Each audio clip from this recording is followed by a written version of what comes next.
চলুন আজ এমন এক কাহিনীতে ডুব দেওয়া যাক যা আপনাকে সোচতে বাধ্য করবে। একটা রহস্যময় নিষিদ্ধ বই, বিশাল বিশাল সব দৈত্য আর একজন নবীর অবিশ্বাস্য জীবন।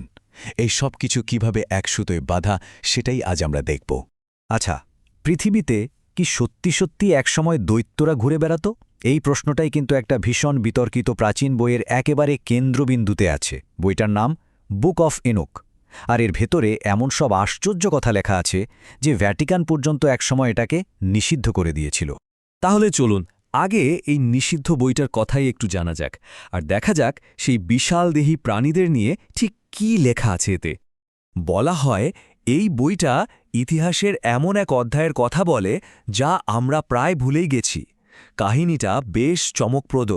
কিছু স্বর্গীয় সত্তা নাকি পৃথিবীতে নেমে এসেছিল আর মানব নারীদের সাথে সম্পর্কে জড়িয়ে পড়েছিল, আর এর ফল হয়েছিল মারাত্মক। ভাবা যায় শত শত বছর ইউরোপের মানুষ এই বইটার কথাই জানত না, কিন্তু তারপর ধীরে ধীরে এর বিভিন্ন অংশ খুঁজে পাওয়া যেতে লাগল। যেমন ধরুন ১৭৭৩ সালে ইথিওপিয়াতে পাওয়া গেল এর একটা সম্পূর্ণ কপি। আবার প্রায় ২০০ বছর পর সেই বিখ্যাত ডেড সি স্ক্রোলের ভেতর থেকেও এর কিছু ছেঁড়া অংশ পাওয়া গেল। মনে হচ্ছিল ইতিহাসের হারিয়ে যাওয়া পাতাগুলো যেন এক এক করে জুড়ে যাচ্ছে। আর এই বইটা দাবি করে যে ওই নিষিদ্ধ সম্পর্কের ফলেই জন্ম হয়েছিল নেফিলিম নামের এক দৈত্য জাতির। এরা নাকি এতটাই ভয়ঙ্কর আর শক্তিশালী ছিল যে ধ্বংস হয়ে যাওয়ার আগে তারা পুরো মানব জাতির সাথে যুদ্ধ বাঁধিয়ে দিয়েছিল। কিন্তু এই যে পতিত ফেরেশতা আর দৈত্যদের গল্প, এ ব্যাপারে ইসলামিক ব্যাখ্যাটা কি? আচ্ছা, সেই ব্যাখ্যাটা কিন্তু অনেকটাই আলাদা। ইসলামিক বিশ্বাস অনুযায়ী ফলেন এঞ্জেল বা পতিত ফেরেশতা বলে কিছু হতেই পারে না। কেন? কারণ ফেরেশতারা তো নূরের তৈরি, আর তাদের কোনো স্বাধীন ইচ্ছাশক্তি নেই। তারা আল্লাহর হুকুম অমান্য করতে পারেন না। স্বাধীন ইচ্ছা আছে জিনদের, যারা আগুনের তৈরি। ঠিক মানুষের মতোই তাদের মধ্যেও ভালো এবং মন্দ উভয়ই আছে। অনেকেই হারুত ও মারুতের ঘটনাকে ভুলভাবে ব্যাখ্যা করে। আসলে এটা কোনো বিদ্রোহের গল্প ছিল না। এটা ছিল মানুষের জন্য আল্লাহর পক্ষ থেকে একটা পরীক্ষা। এই দুই ফেরেশতা পৃথিবীতে এসেছিলেন মানুষকে জাদু সম্পর্কে জ্ঞান দিতে, যাতে তারা শয়তানি জাদু থেকে নিজেদের বাঁচাতে পারে। কিন্তু তারা বারবার সবাইকে সাবধান করে দিয়েছিলেন যেন এই জ্ঞানের অপব্যবহার না করা হয়। তাহলে প্রশ্ন আসতেই পারে, ইসলামিক বর্ণনায় কি দৈত্যের কোনো অস্তিত্ব নেই? দেখুন, নেফিলিম শব্দটা ব্যবহার না হলেও ইসলামিক সূত্রগুলো কিন্তু বলে যে ইতিহাসের শুরুর দিকের মানুষেরা বিশাল, সত্যি বিশাল আকৃতির ছিলেন। কতটা বিশাল? একটা ধারণা দিই। সহিহ হাদিস অনুযায়ী প্রথম মানব হজরত আদম আলাইসাল্লাম প্রায় ৬০ হাত লম্বা ছিলেন, আজকের হিসাবে প্রায় ৪০ মিটার। ভাবুন তো, প্রায় একটা ১২-১৩ তলা বিল্ডিংয়ের সমান উঁচু। আর হজরত ইদ্রিস আলাইহিসসাল্লাম ছিলেন হজরত আদম আলাইহিসসাল্লামের মাত্র ৬ প্রজন্ম পরের নবী। তো এটা বোঝাই যায় যে তিনিও এবং তার সময়ের মানুষেরাও ছিলেন ঠিক তেমনই বিশাল আকৃতির, যাকে আমরা আজকের দিনে দৈত্য বললেও ভুল হবে না। তো চলুন এবার আমরা আমাদের কাহিনীর মূল চরিত্রের দিকে মন দিই। সেই মহান নবী যাকে কেউ চেনে এনক নামে, আর ইসলামে যিনি পরিচিত হজরত ইদ্রিস আলাইসাল্লাম হিসেবে। হজরত ইদ্রিস কিন্তু শুধু একজন নবী ছিলেন না, তিনি ছিলেন মানব সভ্যতার একজন স্থপতি।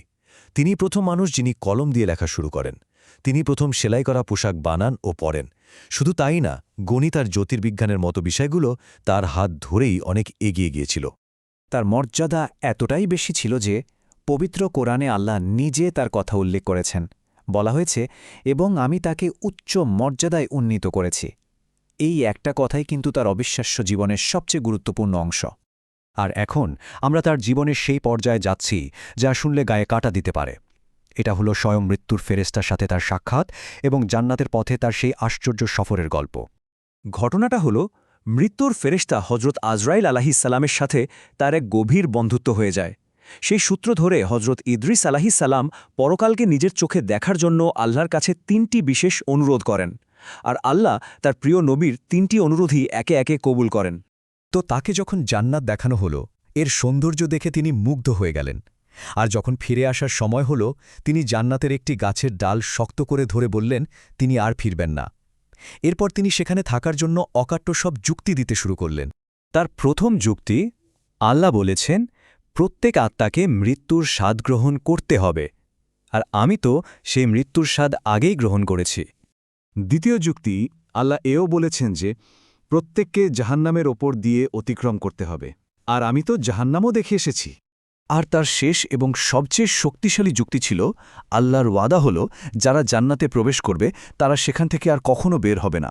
আর যেহেতু আমি জান্নাতে প্রবেশ করে ফেলেছি তাই আমাকে এখান থেকে বের করা যাবে না। বলা হয় আল্লাহ তাআলা তার এই যুক্তিতে সন্তুষ্ট হন এবং রায় দেন যে ইদ্রিস আলাইহিসসালাম তার যুক্তি দিয়ে মৃত্যুর ফেরিস্তাকে পরাজিত করেছেন। আর এভাবেই তিনি একমাত্র নবী হিসেবে জীবিত অবস্থায় জান্নাতে প্রবেশ করেন এবং আজ পর্যন্ত সেখানেই আছেন। হজরত ইদ্রিস আলাইহিসসালামের জীবনটা শুধু বিস্ময়করই নয়, তার রেখে যাওয়া জ্ঞান আর উপদেশগুলো আমাদের সবার জন্য পথ চলার পাথেয়। তিনি বলতেন, মানুষ যত জ্ঞানী হয় তার তত বেশি বিনয়ী হওয়া উচিত। দুনিয়া আর আখেরাত এই দুটোর ভালোবাসা একসাথে এক হৃদয়ে থাকতে পারে না। তিনি আরও বলতেন, অন্যের কিছু দেখে হিংসা করার মানেই হয় না, কারণ দুনিয়ার সব কিছুই তো অস্থায়ী। তার মতে যে নিজের আত্মাকে পবিত্র করতে পারে না তার আসলে কোনো জ্ঞানই নেই। তার পুরো জীবনটাই আসলে একটা অসাধারণ উদাহরণ। একদিকে পার্থিব জ্ঞান বিজ্ঞানের উদ্ভাবন, আরেকদিকে আল্লাহর প্রতি গভীরতম ঈমান। তার জীবন আমাদের এটাই শেখায় যে বিশ্বাস, জ্ঞান আর সংকল্প থাকলে মানুষ এমন উচ্চতায় পৌঁছতে পারে যা কল্পনারও বাইরে। এখন প্রশ্ন হল, আমরা আমাদের জীবনে দুনিয়া আর আখেরাতের মধ্যে সেই ভারসাম্যটা কতটা রাখতে পারছি?